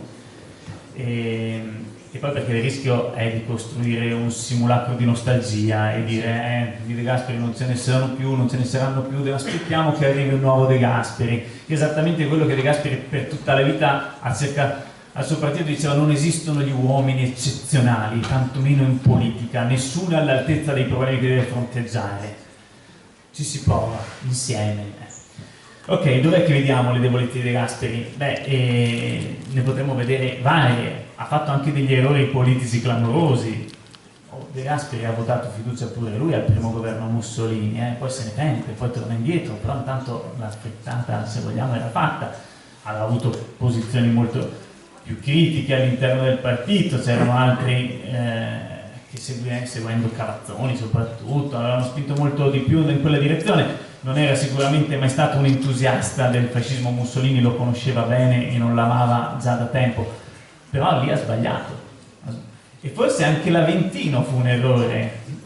Sapete, a un certo punto i deputati antifascisti decidono, dopo che Mussolini si prende la responsabilità morale del delitto Matteotti, decidono di lasciare l'aula perché in quell'aula corrotta non possono stare e fanno questa protesta eclatante, si ritirano sull'Aventino e non prendono parte ai lavori del Parlamento, cosa che Mussolini coglie la palla al balzo e dopo un po' li dichiara decaduti tutti, e per cui basta, perfetto, vi siete resi anche qui irrilevanti. Una bellissima protesta da un punto di vista simbolico, ma totalmente infruttuosa dal punto di vista dei risultati. E forse anche quello fu un errore col seno del poi. A livello più umano, più personale, più umano, chiudiamo con questo. Ma fin da ragazzo ancora di più. Alcide De Gasperi era un uomo con le sue ambizioni, con le sue vanità, come ognuno di noi. Da più anziano lo confessa a sua figlia Maria Romana, gli dice: è molto bello, se vi date un'occhiata a 2 foto delle piazze con davanti De Gasperi che parla, vi fa impressione, non solo, la politica era così, non solo quando parlava De Gasperi, vedete le piazze e non vedete dove finisce la gente. E De Gasperi dice a sua figlia: quando salgo su questi palchi e vedo queste piazze, è una grande battaglia interiore per me non sentirmi davvero migliore di tutti gli altri, non sentirmi davvero più importante degli altri e non sentirmi falso quando dico che in democrazia siamo tutti uguali, contiamo tutto uguale.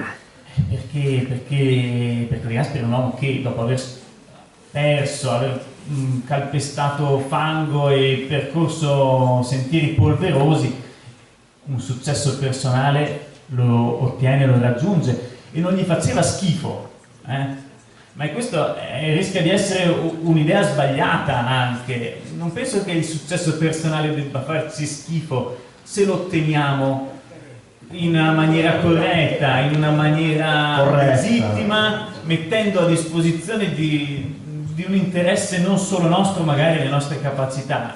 Che male c'è? Se no dovremmo tutti essere solo marginali e questo non sarebbe significativo. Dopodiché ogni tanto anche De Gasperi queste sue ambizioni l'hanno portato a sbagliare qualche passaggio, a litigare con a non capire qualcun altro. All'interno del suo partito avrà delle relazioni a volte difficili, penso alla figura di Dossetti, che non riuscirà mai a capire fino in fondo.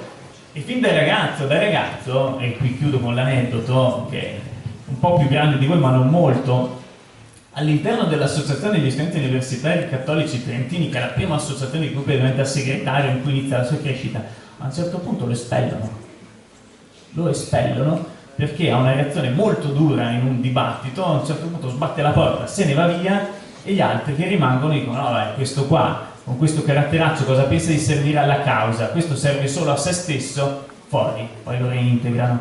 Però, e lui lì peraltro scrive, non la capisce fino in fondo, rimane convinto di aver ragione, però si rende conto che a volte, anche quando si è convinti di aver ragione, c'è un limite oltre al quale ci escludiamo e diventiamo inutili anche alle nostre stesse idee, quello che dicevo anche prima.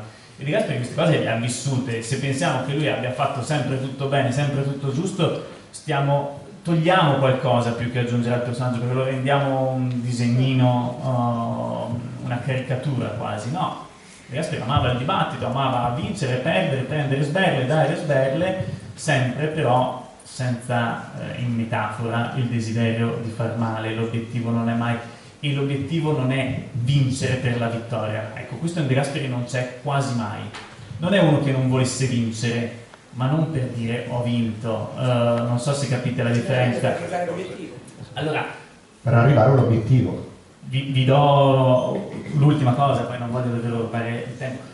Nel 48, le elezioni del 18-19 aprile, elezioni che De Gasperi stravince dopo una campagna elettorale durissima, le elezioni in cui la Democrazia Cristiana ottiene il risultato più alto mai raggiunto da un partito politico nelle elezioni democratiche e repubblicane, De Gasperi il giorno dopo fa quello che si chiama il discorso della vittoria, e finisce dicendo così: nelle elezioni politiche una volta può vincere un partito, una volta può vincere l'altro, non è importante, quello che è importante è che il popolo abbia scelto secondo programmi, secondo il suo convincimento. Quando avviene questo significa che il popolo sa governarsi da sé.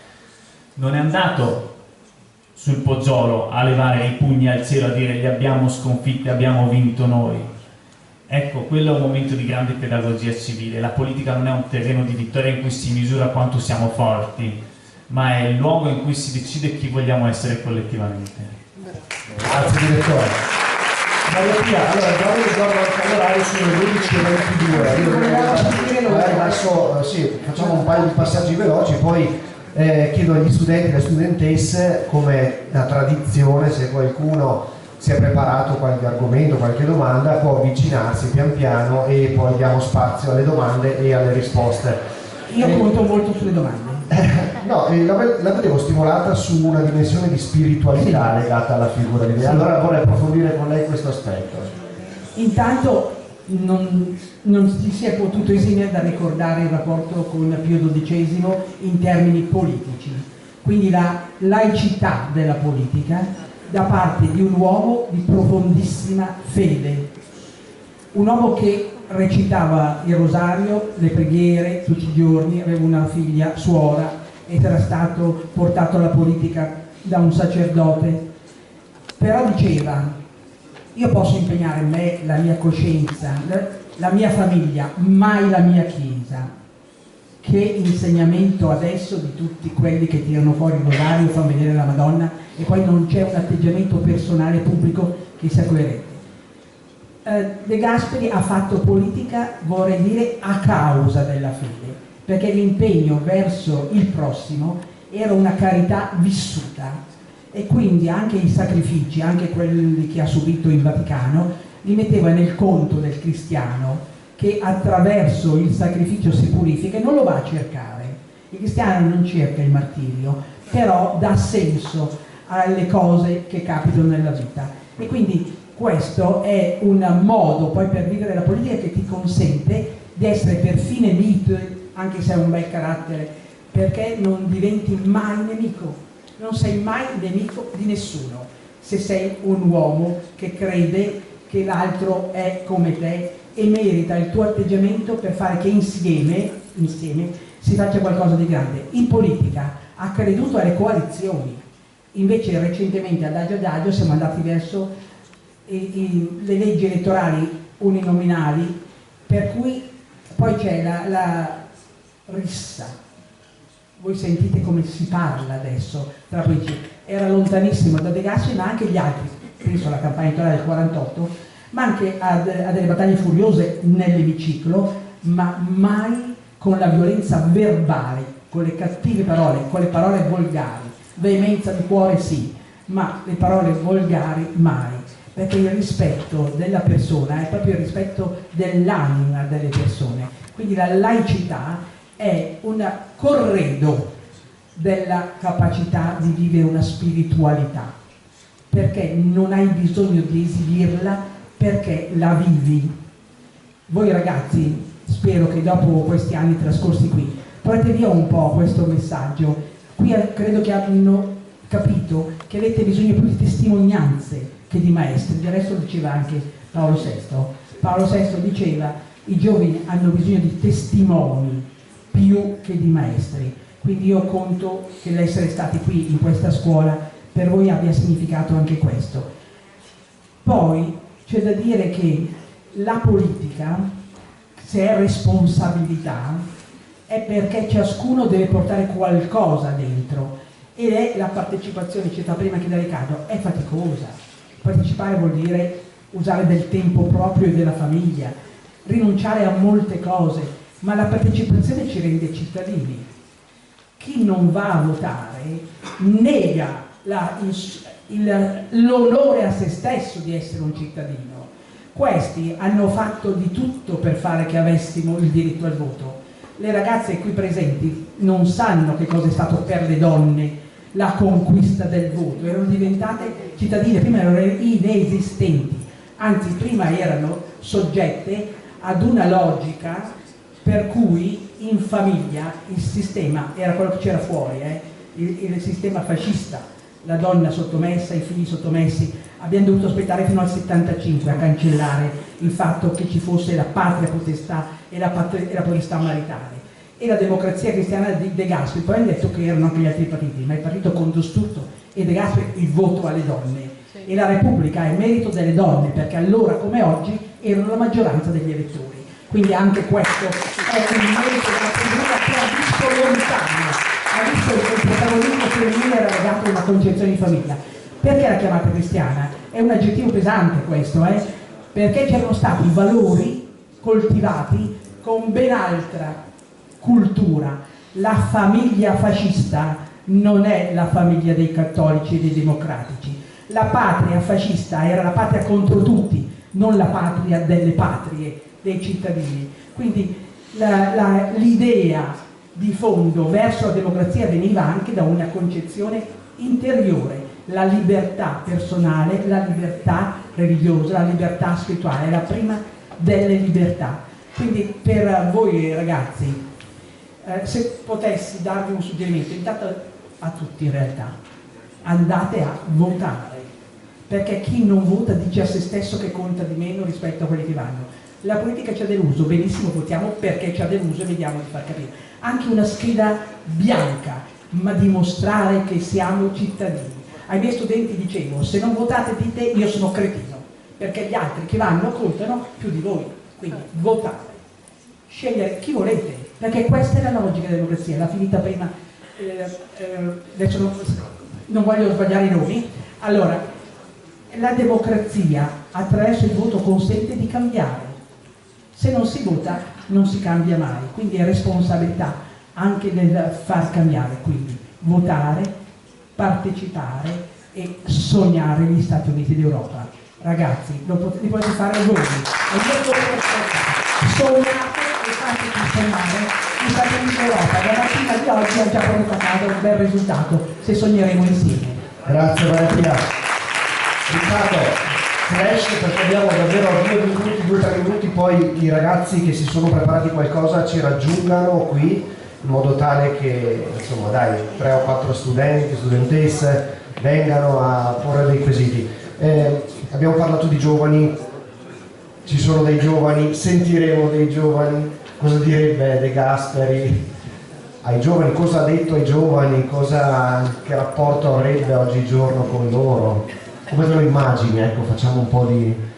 Allora, De Gasperi ha parlato ai giovani. Nel 1934 lui scrive un appello ai giovani e dice: siate voi stessi, siate ottimisti. Questo in maniera molto diretta, ecco quello che quando De Gasperi ha voluto parlare ai giovani ha detto, che sembra uno slogan quasi attuale, da pubblicità attuale, però in realtà come lo traduco io? Ed è quello che io mi porto a casa, è il motivo per cui a mio figlio ho dato quel nome lì, perché io ci sono inciampato per caso, per provvidenza. Lui adesso quando gli dico Alcide mi indica un quadretto in cui ci sono delle cuccioli di alce, però un domani insomma capirà che cosa vuol dire e si collegherà a questa storia. De Gasperi è in una corrente di pensiero che è del personalismo. Sicuramente lui ha letto Maritain, Mounier, e Mounier dice che l'uomo libero è l'uomo che il mondo interroga e che al mondo risponde, e quindi è l'uomo responsabile. La cosa che mi ha sempre affascinato è questa idea di libertà come capacità di ascoltare, di interrogare il mondo e di essere interrogati dal mondo e di esercitare un contributo, di impegnarsi per qualcosa sacrificando anche, perché se vogliamo, insomma, la famiglia di De Gasperi ha patito forse, ecco, la figura di De Gasperi, e le famiglie di tutti coloro che si impegnano hanno questo tipo. E io quando guardo mio figlio insomma ho sempre anche questo conflitto, ecco, e sicuramente tutti noi che costruiremo le famiglie in questo tempo, in questa particolare epoca, sentiremo questa conflittualità, ma se è una conflittualità che è la risposta al mondo, il contributo al mondo per renderlo migliore anche per chi ci seguirà, sicuramente è qualcosa che ci può appassionare e che ci può dare senso nella vita. Secondo insegnamento che io penso che De Gasperi possa dare ai giovani è fare le cose assieme. Lui ha sempre fatto le cose assieme, ha iniziato la sua carriera organizzando le cooperative in Trentino per far sì che gli agricoltori, che gli operai, che i minatori trentini avessero diritti. Quando c'è stato da fare i governi li ha fatti assieme a persone che non la pensavano come lui, e l'ha fatto perché su alcune cose erano più bravi di lui. Il rapporto tra De Gasperi e Einaudi, tra De Gasperi e Sforza sulla politica estera, tra De Gasperi anche e Mattei che non era della sua corrente, anzi, ma che lui difese anche dagli americani. Noi dovevamo tutti agli americani a quel momento lì, ci avevano chiesto una cosa: toglieteci di mezzo Mattei, perché l'energia dobbiamo darla a noi, e lui su quello tenne il punto. Un'altra cosa me le sono segnate è, l'ho citando anche prima, l'amore concreto per le persone. Viviamo in un mondo in cui siamo pieni di slogan, in cui l'uomo è qualcosa di liquido, di ridotto, spesso spezzettato, non abbiamo neanche chiaro che cosa sia ormai. La cosa migliore è fare le cose per chi ci sta vicino, o meglio, fare le cose come se fossero per persone che ci stanno vicino. Tutte le cose, tutti i nostri impegni, farlo come lo stessimo facendo alle persone a cui vogliamo bene. E questo credo che De Gasperi, quando prendeva le sue decisioni sul governo, lo facesse perché pensava alle sue figlie, a sua moglie che tanto amava. E chiudo davvero con avere il coraggio di fare le cose radicali. De Gasperi può essere considerato ora dentro una visione di moderatismo, ma De Gasperi non era moderato. Il governo, ciò che ha fatto il governo De Gasperi in 7 anni non l'ha fatto nessun altro governo, come intensità, come coraggio, come capacità di modificare la nazione, di dargli un'impronta. Diceva giustamente prima Maria Pia, se siamo qui oggi e siamo così è per quell'intuizione, per quel coraggio. Quindi osare. Siamo in un mondo in cui spesso abbiamo una serie di distrazioni che ci portano in realtà a pensare di poter fare tutto, ma in realtà a fare poco o nulla. E l'insegnamento di De Gasperi è che la vita ha senso nel momento in cui si riesce a osare. E chiudo davvero, c'è una bella citazione di Montanelli, okay, che verso De Gasperi insomma, non era proprio dello stesso pensiero, però aveva una stima particolare verso De Gasperi, e lui dice che in quel percorso per l'Italia della salma di De Gasperi, a un certo punto un uomo che non era un democristiano si mise a portare anche lui un saluto e lavare De Gasperi, dicendo: De Gasperi non è solo vostro, non è solo dei democristiani, non è solo dei cattolici, De Gasperi è nostro. Ecco. Quindi io vi invito proprio a far sì che De Gasperi sia vostro. Informatevi, guardate la fiction, leggete i libri, approfondite questo eroe, perché parla a noi oggi, e ci può far sì che a un certo punto, voltandosi indietro, lui è vero, alla fine della sua vita ha detto: caspita, mi sembra di non aver chiuso il compito, però io credo che onestamente, guardando la sua vita, possa essere stato felice di quello che ha fatto. E chiudo davvero, rispetto alla spiritualità, De Gasperi chiude la sua vita con Gesù.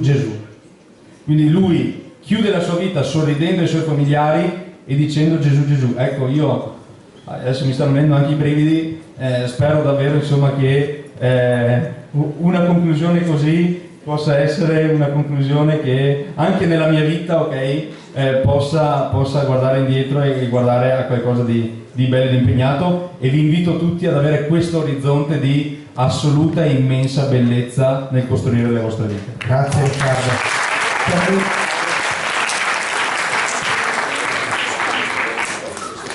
Ok, allora, grazie Riccardo, chiaramente siamo qui a parlarne ancora oggi. Se c'è una fondazione, ci sono diversi movimenti, insomma, vuol dire che De Gasperi ha portato a termine sicuramente ciò che sperava. Allora, Don Fabio, intanto si preparano, no? Ragazzi, ragazze, davvero il vostro contributo, le vostre domande sono attese e desiderate, però io sento bisogno di esprimere un ringraziamento Ecco, perché è stata una mezza mattinata che ha condensato il senso di quella che chiamiamo l'educazione civica a scuola, no? Noi dobbiamo garantire 33 ore trasversali di educazione civica, ma credo che dopo questa mattinata non riuscissimo a farla, è già stata fatta. E voglio sottolineare una cosa, a tuo figlio, mi permetto di darti del tu, garantisci che Alcide è il nome dell'eroe per antonomasia, Ercole, l'epiteto esornativo omerico è l'Alcide perché suo nonno si chiamava Alceo, padre di Anfitrione, e quindi Eracle è l'Alcide per Omero. Però giustamente citiamo Ettore, perché Ettore è l'eroe che ha il dono delle lacrime.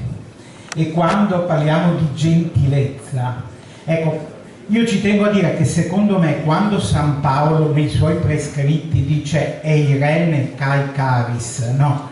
Pace e grazia, ma quella grazia lì non è solo la grazia o meglio è la grazia di Dio, cioè il dono dello Spirito Santo che libera il cuore dall'egoismo umano e lo rende capace di gesti di gentilezza, che è il presupposto per poter costruire la pace.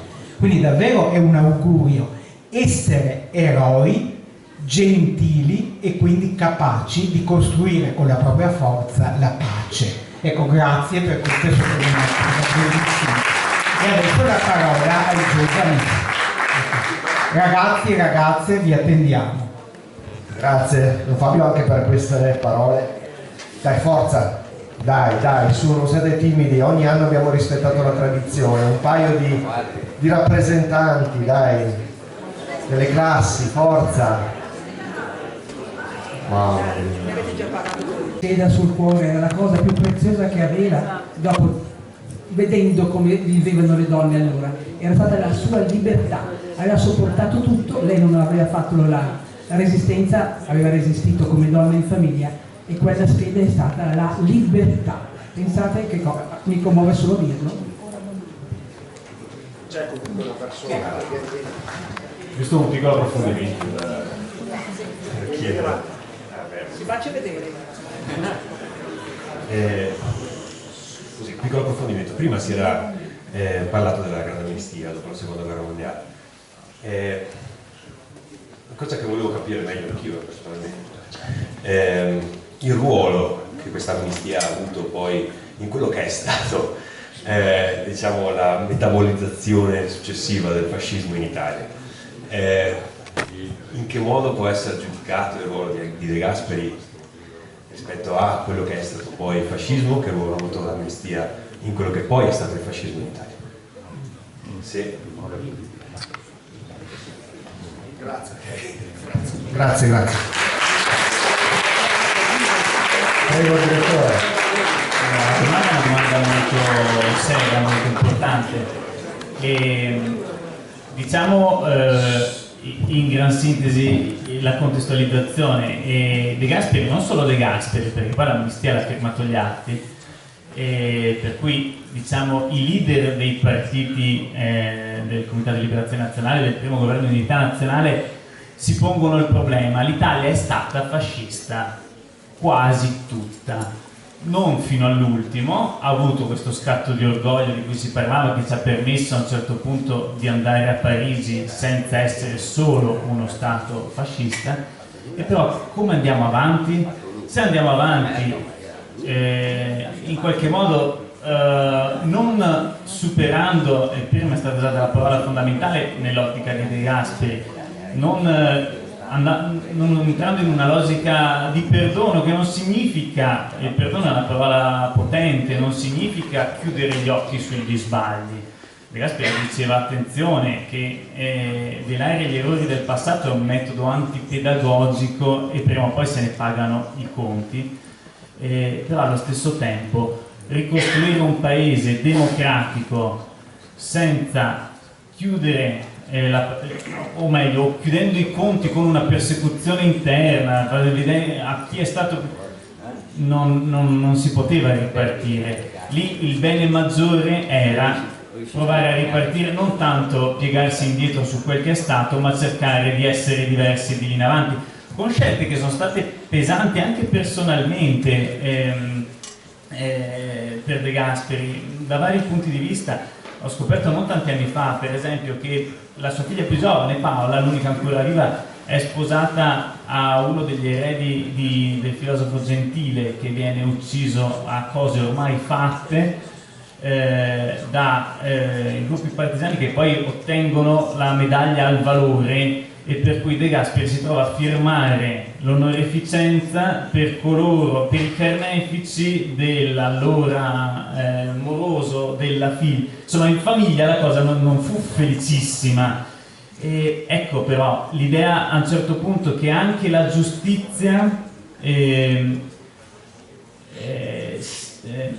ha un valore assoluto, è un valore fondamentale, ma ci sono dei beni ancora più alti rispetto alla giustizia, per cui ogni tanto si può anche fare il passo indietro. Ecco, che non significa però nascondere, dimenticare, e questo forse è stato il problema che l'Italia ha avuto poi nella gestione dell'eredità del fascismo, il dimenticare che il fascismo non è stato Mussolini e 4 altre persone, ma che è un qualcosa che ci siamo portati dentro tutti. De Gasperi l'aveva in mente, però, soprattutto parlando dei giovani, li ha educati il fascismo, e ecco perché l'importanza del correttivo europeo, perché se no torniamo nei binari del nazionalismo.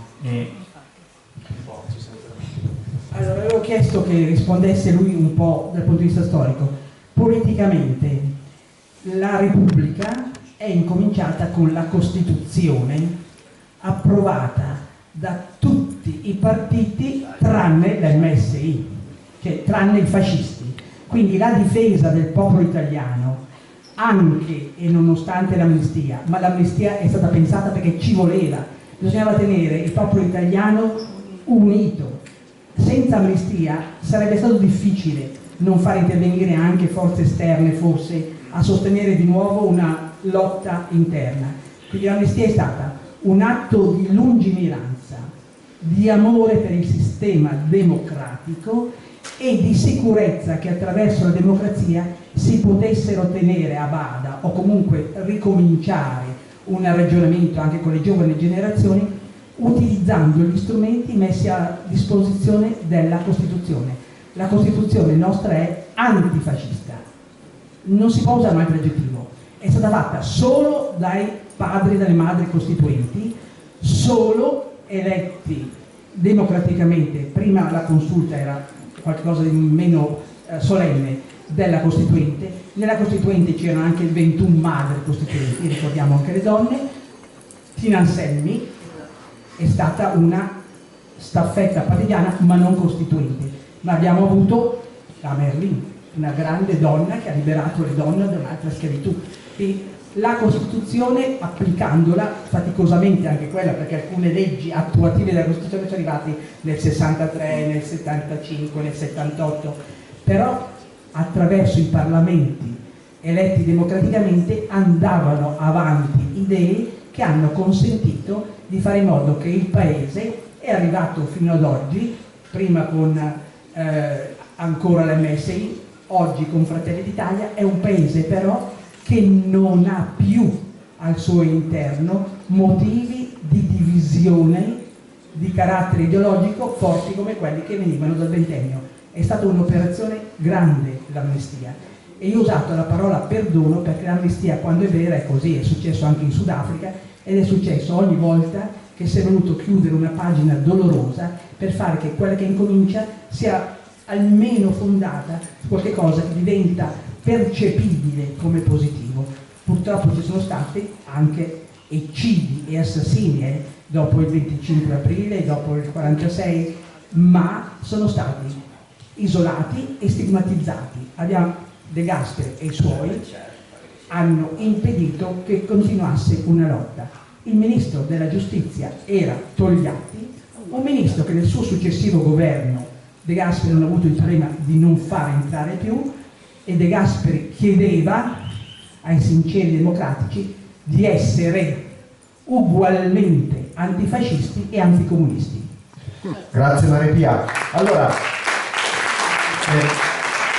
Prima di una chiosa finale da parte del direttore che voleva aggiungere, invito poi ad accomodarsi Mimmo, vieni Mimmo, perché ci deve dare un annuncio anche importante, bisogna salire forse, ecco da lì. Il direttore voleva concludere, vero? In realtà sempre su questo discorso volevo ricordare una lettera bellissima che De Gasperi scrive a Sergio Paronetto, in cui dice questo: l'antifascismo è una pregiudiziale ricostruttiva nel momento in cui il nostro antifascismo è l'atteggiamento che noi abbiamo non solo nei confronti dei fascisti ma anche nei confronti dei non fascisti, cioè se il nostro essere antifascisti ci facesse comportare nei confronti dei fascisti come i fascisti facevano, la rappresaglia, allora quello non sarebbe essere molto diverso dai fascisti. Ecco anche il senso dell'amnistia. Non possiamo costruire un'Italia antifascista comportandoci come si erano comportati i fascisti fino a un attimo prima, ora che noi siamo diventati maggioranza. Grazie direttore. Allora ringraziamo Marco Dorizzi, Maria Pia Garavaglia e Carlo Cassari per questa testimonianza importante, per questa mattinata ricca di spunti. Ringraziamo l'associazione Amici di Vittorino Colombo. Mimmo Colombo ha un annuncio importante da farci. Prego, il tuo è palco. Grazie a tutti per la presenza, grazie ai ragazzi e grazie soprattutto al relatore. Volevo avvisare un po' tutti che il Comune di Verona ha recentemente approvato l'intitolazione di un nuovo giardino che è locato in Borgo Milano e che verrà intitolato a Papà Vittorino. E verrà inaugurato il giorno 13 dicembre alle ore 10:30, ma ovviamente daremo comunicazione e tutto quanto. Credo che sia una cosa di particolare valore, che a noi figli ha dato molta soddisfazione, perché come sapete papà è stato anche un grosso amministratore a Verona, è stato assessore eccetera prima di andare in Senato, ma è stato un uomo di Verona, insomma era un dirigente della Mondadori quando poi ha cominciato l'attività politica, e quindi siamo particolarmente contenti di comunicare questo a voi, ringraziando anche il Comune di Verona. Facciamo le foto di rito allora. Rimani su. Ringraziamo anche presente Luigi Turco, Cantine di Verona mette a disposizione anche un omaggio insomma per i relatori. Allora ci alziamo in piedi, vi chiedo un altro applauso per i nostri relatori di oggi. Luigi,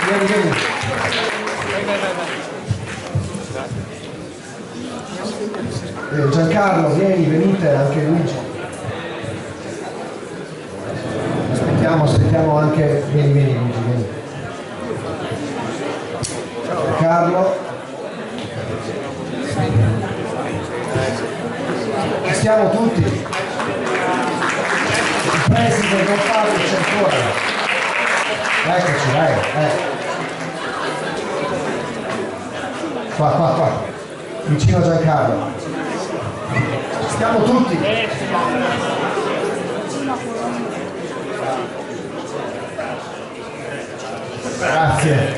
Grazie a tutti.